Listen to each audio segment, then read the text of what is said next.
teachers, what's the weirdest thing you've had to take away from a student? It was December or January and we were having one of those lockdowns where the police come in with dogs to sniff for drugs. We were all locked in our classrooms and no students were allowed out, even to visit the restroom. One of my students was white as a ghost, very afraid. I asked him what's the matter, but it was obvious he was afraid he was about to get busted. He said, "You think the dogs will go to my locker?" I said, "I don't know, do you have something to be worried about?" He said, "There's a ham and cheese sandwich in there." I scratched my head a bit, "I'm sure it's no problem to have a sandwich." He said, "Yeah, but it's been in there since September." Eyeballs. I worked with a blind student with autism. When he would get angry, he would pop out his glass eyeballs and throw them across the room. They were expensive, so Mom asked that we put them in a plastic bag in his backpack if he threw them. No more eyeballs for you today. A whole salami. Kid kept walking over to his backpack and sticking his face in to take secret bites without me noticing. I noticed. This is my brother's story, and he was the kid. It was a sandwich bag full of spiders. He collected them during recess, and one of the monitors probably got freaked out. There was a boy in my 7th grade class that wasn't allowed to have coins because he'd eat them. Handcuffs. From an 8-year-old girl.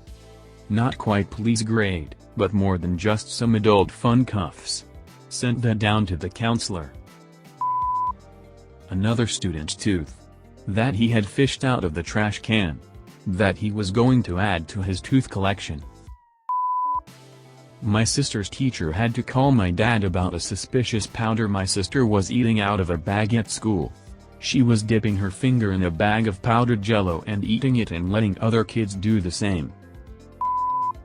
A small trinket box, about palm-sized, decorated with gems and glitter, with a live mouse inside.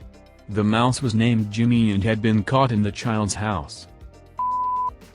Obligatory, not a teacher, I'm an educational assistant in a school. Plastic spoons. Hundreds of them. I still don't know why, but one grade 5 kid came to school with his backpack stuffed full. Nothing else was in his backpack, not even his lunch. He hung it on the back of the chair and pulled out a spoon and was fiddling around with it instead of doing work. So I took the spoon away. 10 minutes later he has another one. I took that. 10 more minutes a third. The teacher took it away. 10 minutes later another. You can see the pattern here. I finally opened his backpack when I saw him grab the 6th or 7th spoon, and the bag was full. Obviously the teacher had to call home since he had no lunch. Mom comes, looks at him with just resignation and goes, "Why?" as she hands him his lunch. He shrugged, grinned, and walked back to class. Mom is clearly used to it and has learned to go with the flow. Former teacher here. Wasn't part of the initial apprehension but was part of the follow-up investigation. Weirdest thing was a bag of turtles. Yep. Kid caught a bunch of the little salmonella-filled red-eared sliders at a local pond on his way to school one day.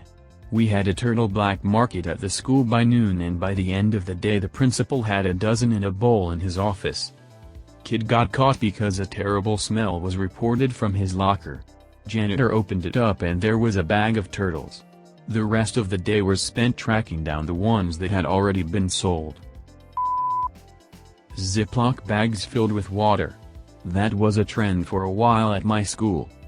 Kids would claim they needed it in case they got thirsty, but usually would just try to pop them in each other's laps during class. An uncooked chicken breast. Actually, 2 uncooked, boneless chicken breasts. The student had one in each pocket. During my student teaching, I had to utter a sentence I never imagined, which was, "Guys, what did I say about looking up satanic rituals during class?" They were a great group, though. It was a group of 4 8th graders who said they had created an occult detective agency and were doing research just in case. My only complaint was that they were doing it in science class instead of actually doing their work. Not the teacher. But I had a kid in class that would collect used chewing gums from under the table and form them to a giant gross ball. During the lesson he would suck and chew on it and roll it all over the desk. My teacher had enough of it and threw the thing in the trash and the kid cried. After the lesson the kid got it out of the trash and chewed on it.